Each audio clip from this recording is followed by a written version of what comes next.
ஓம் cream ஆதித்யாய சோமாய மங்களாய புதாய குரு சுக்ர சனிப்பியச்ச ராகவே கேதவே நமக. உலகை கட்டி காக்கும் பரமேஸ்வரன் பார்வதியின் திருவருளால் அனைவரும் நலமுடன் வாழ இந்த எல்லாம் வல்ல இறைவனை வணங்கி நேயர்கள் அனைவருக்கும் எனது அன்பான வணக்கங்களை தெரிவித்துக் கொள்கின்றேன்.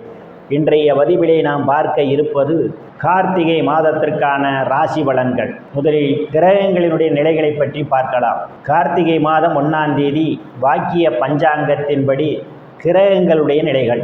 கடக ராசியிலே குரு பகவான் பயணம் செய்து கொண்டிருக்கிறார். சிம்ம ராசியிலே கேது பகவான் பயணம் செய்து கொண்டிருக்கிறார். துலாம் ராசியிலே புதன் பகவானும் சுக்கிர பகவானும் பயணம் செய்து கொண்டிருக்கிறார்கள். விருச்சிக ராசியிலே சூரிய பகவானும் செவ்வாய் பகவானும் பயணம் செய்து கொண்டிருக்கிறார்கள். கும்ப ராசியிலே சனி பகவானும் ராகு பகவானும் பயணம் செய்து கொண்டிருக்கிறார்கள். இம்மாதம் 3 கிரகங்கள் இடப்பெயர்ச்சி ஆகின்றன. கார்த்திகை மாதம் 11ஆம் தேதி துலாம் ராசியிலே பயணம் செய்து கொண்டிருக்கின்ற சுக்கிர பகவான் விருச்சிக ராசிக்கு இடப்பெயர்ச்சி ஆகிறார். கார்த்திகை மாதம் 20ஆம் தேதி துலாம் ராசியிலே பயணம் செய்து கொண்டிருக்கின்ற புதன் பகவான் விருச்சிக ராசிக்கு இடப்பெயர்ச்சி ஆகிறார். கார்த்திகை மாதம் 20ஆம் தேதி விருச்சிக ராசியிலே பயணம் செய்து கொண்டிருக்கின்ற செவ்வாய் பகவான் தனுசு ராசிக்கு இடப்பெயர்ச்சி ஆகிறார். நான் கூறக்கூடிய பலன்கள் அனைத்தும் வாக்கிய பஞ்சாங்கத்தின்படி கோச்சார ரீதியான உலக மக்கள் அனைவருக்குமான பொது பலன்கள். உங்களுடைய சுய சாதகத்தில் கிரகங்கள் இருந்த நிலைமையும் தற்போது நடக்கக்கூடிய தசாபுத்தியும் கணக்கில் எடுத்துக்கொண்டு பலன்கள் எடுக்கும்போதுதான் துல்லியமான பலன்களை எடுக்க முடியும்.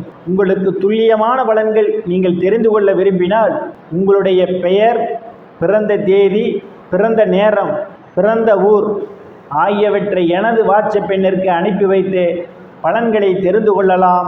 உரிய கட்டணம் செலுத்தி வாருங்கள், ராசிக்குள் போகலாம். சிம்ம ராசி. ராசியிலே கேது பகவான் பயணம் செய்து கொண்டிருப்பதும் ராசியை சனி பகவானும் ராகு பகவானும் பார்வையிடுவதால் உங்களுடைய செயல்பாடுகளில் வேகம் குறைந்திருக்கும். எந்த ஒரு செயலையும் இன்று செய்யலாம், நாளை செய்யலாம் என்று காலம் தாழ்த்துவதற்கான ஒரு சூழ்நிலையே ஏற்படும். தனங்குடும்ப வாக்குஸ்தானத்திலே எந்தவித கிரகங்களும் இல்லை. தனங்குடும்ப வாக்குஸ்தானாதிபதி இம்மாதம் 20ஆம் தேதி வரை தைரிய வீரியஸ்தானத்திலே பயணம் செய்து கொண்டிருக்கிறார். தனங்குடும்ப வாக்குஸ்தானத்திற்கு தனங்குடும்ப வாக்குஸ்தானத்திலே பயணம் செய்து கொண்டிருப்பதால் பொருளாதாரம் மேம்படக்கூடிய மாதமாகவே இந்த மாதம் உங்களுக்கு அமைய காத்து கொண்டிருக்கின்றது. நீங்கள் எதிர்பார்த்து கொண்டிருந்த இடங்களில் இருந்தெல்லாம் பண வரவுகள் தாராளமாக கிடைக்கும். சாதுரியமாக எதையும் பேசி எளிதில் சாதித்து விடுவீர்கள். உங்களை சுற்றி உள்ளவர்களெல்லாம் உங்கள் பேச்சுக்கு மதிப்பு மரியாதையும் கொடுப்பார்கள். குடும்ப உறுப்பினர்களையே ஒற்றுமை நிலவக்கூடிய மாதமாகவே இந்த மாதம் உங்களுக்கு அமைய காத்து கொண்டிருக்கின்றது. தைரிய வீரியஸ்தானத்திலே தைரிய வீரியஸ்தானாதிபதி இம்மாதம் 11ஆம் தேதி வரை ஆட்சி பலத்தோடு பயணம் செய்து கொண்டிருப்பதும் அவருடன் இணைந்து இம்மாதம் 20ஆம் தேதி வரை லாபஸ்தானாதிபதியும் தனங்குடும்ப வாக்குஸ்தானாதிபதியுமான புதன் பகவானும் பயணம் செய்து கொண்டிருப்பதால் இளைய சகோதர சகோதரனுடைய அன்பும் ஆதரவும் உங்களுக்கு நிறைந்திருக்கும். அவர்களால் அனுகூலமான பலன்கள் உண்டு. சிலருக்கு சிறு குறு பயணங்களால் ஆதாயம் உண்டு. அக்கம் பக்கத்தாருடன் இருந்து வந்த மனக்கசப்புகளெல்லாம் மாறி நல்ல நட்புணர்வு ஏற்படும். சிலருக்கு நல்ல செய்திகளெல்லாம் வந்து கிடைப்பதற்கான ஒரு சூழல் உண்டு. சுகஸ்தானத்திலே ராசிநாதன் சூரிய பகவான் பயணம் செய்து கொண்டிருப்பதும் சுகஸ்தானத்தை குரு பகவான் பார்வையிடுவதாலும் தாயினுடைய அன்பும் ஆதரவும் உங்களுக்கு நிறைந்திருக்கும். தாயார் உங்களுக்கு பக்க பலமாக இருப்பார். உயர்கல்வி படிக்கக்கூடிய மாணவ மாணவியரெல்லாம் படிப்பிலே சிறந்து விளங்குவார்கள். ஆசிரியருடைய நன்மதிப்பையும் பாராட்டையும் பெறுவார்கள். நிலம், பூமி, வீடு, வாகனம் வாங்க நினைப்பவர்கள் ஆசையெல்லாம் முழுமையாக பூர்த்தியாகும். சிலர் பழைய வாகனத்தை மாற்றி புதிய வாகனம் வாங்குவதற்கான யோக அமைப்புகளும் கூடி வருகின்றது.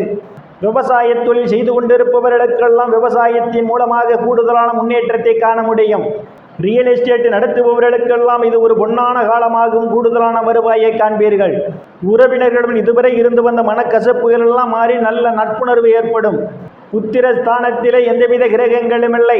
புத்திரஸ்தானாதிபதி ராசிக்கு விரயஸ்தானத்திலே பயணம் செய்து கொண்டிருப்பதால் குழந்தைகளுடன் அனுசரித்து போவது நல்லது. குழந்தைகள் உங்கள் பேச்சை கேட்க மாட்டார்கள். குழந்தைகள் விஷயத்தில் எச்சரிக்கை தேவை. ருணரோக சத்துரு ஸ்தானத்திலே எந்தவித கிரகங்களும் இல்லை. ருணரோக சத்துரு ஸ்தானாதிபதி களத்திர ஸ்தானத்திலே ஆட்சி வளத்தோடு பயணம் செய்து கொண்டிருப்பதாலும், ருணரோக சத்துரு ஸ்தானத்தை குரு பகவான் பார்வையிடுவதாலும், வங்கி மற்றும் நிதி நிறுவனங்களில் கடனுக்காக விண்ணப்பித்திருந்தால் உங்களுக்கு எளிய முறையில் கடன் கிடைப்பதற்கான வாய்ப்புகள் உண்டு. சிலர் பழைய கடனை அடைத்து புதிய கடன் வாங்குவதற்கான ஒரு சூழலும் உண்டு. களத்திர ஸ்தானத்திலே சனி பகவான் ஆட்சி பலத்தோடு பயணம் செய்து கொண்டிருப்பதும், அவருடன் இணைந்து ராகு பகவானும் பயணம் செய்து கொண்டிருப்பதால் கணவன் மனைவியிடையே ஒருவருக்கொருவர் அனுசரித்து போவது மிகவும் நல்லது. இல்லையில் உங்களுக்குள் சண்டை சச்சரவுகள் ஏற்படுவதற்கான ஒரு சூழல் உண்டு. அஷ்டமஸ்தானத்திலே எந்தவித கிரகங்களும் இல்லை. அஷ்டமஸ்தானத்தை அஷ்டமஸ்தானாதிபதி குரு பகவான் பார்வையிடுவதால் நீங்கள் எதிர்பாராத நேரங்களில் எதிர்பாராத இடங்களிலிருந்து எதிர்பாராத பண வரவுகள் எல்லாம் உங்களுக்கு கிடைப்பதற்கான ஒரு சூழல் உண்டு. சிலருக்கு திடீர் அதிர்ஷ்டம் கதவை தட்ட காத்து கொண்டிருக்கின்றது. உயில், இன்சூரன்ஸ், கிராச்சுவிட்டி, போனஸ் போன்றவைகளால் சிலர் ஆதாயம் பெறுவீர்கள். பாக்கியஸ்தானத்தில் எந்தவித கிரகங்களும் இல்லை. பாக்கியஸ்தானத்தை சனி பகவான் பார்வையிடுவதால் தந்தையுடன் அனுசரித்து போவது நல்லது.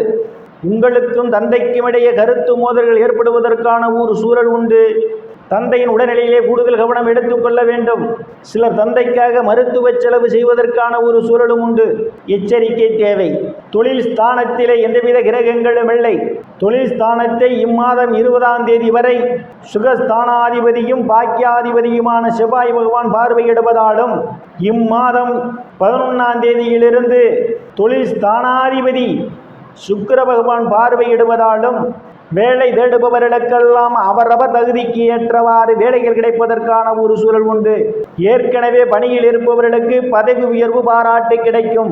அரசியல்வாதிகளுக்கு அரசியலில் நல்ல முன்னேற்றமும் உயர் பொறுப்புகளும் சிலருக்கு தேடி வரும். நீங்க செய்யும் தொழிலிலே இரட்டிப்பான வருவாயை காண்பதற்கான ஒரு சூழல் உண்டு. தொழிலிலே நல்ல முன்னேற்றத்தை காண முடியும். லாபஸ்தானத்திலே எந்தவித கிரகங்களும் இல்லை. லாபஸ்தானாதிபதி புதன் பகவான் இம்மாதம் தைரிய வீரிய ஸ்தானத்திலும் சுகஸ்தானத்திலும் பயணம் செய்வதாலும், சுகஸ்தானாதிபதியும் பாக்கியாதிபதியுமான செவ்வாய் பகவான் லாபஸ்தானத்தை பார்வையிடுவதாலும் நீங்கள் செய்யக்கூடிய தொழிலே இரட்டிப்பான வருவாய் உண்டு. மூத்த சகோதர சகோதரருடைய அன்பும் ஆதரவும் உங்களுக்கு நிறைந்திருக்கும். அவர்களால் அனுகூலமான பலன்கள் உண்டு. நண்பர்கள் எல்லாம் உங்களுக்கு பக்க பலமாக இருப்பார்கள். விரயஸ்தானத்திலே குரு பகவான் உச்சபலத்தோடு பயணம் செய்து கொண்டிருப்பதால் சிலருக்கு சுப செலவுகள் ஏற்படுவதற்கான ஒரு சூழல் உண்டு. நீண்ட நாட்களாக வெளிநாடு செல்வதற்காக முயற்சி செய்து கொண்டிருப்பவர்களுக்கு வெளிநாடு செல்வதற்கான வாய்ப்புகளும் தேடி வரும்.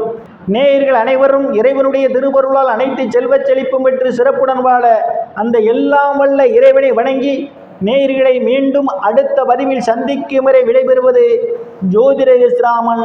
நன்றி, வணக்கம்.